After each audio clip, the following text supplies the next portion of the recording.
Hello guys, in this video I will tell you how to fix Hungerstation app not working.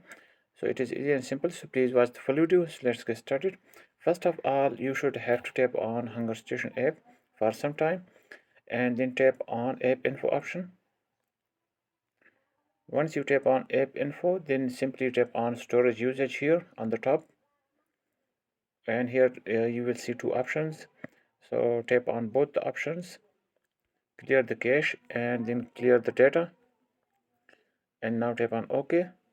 Now we have cleared both the options, so close this app and open Google Play Store or App Store if you are using iOS or iPad, and then tap on search option in the bottom, and now tap on search bar on the top, and here search for Hungerstation, and now search it.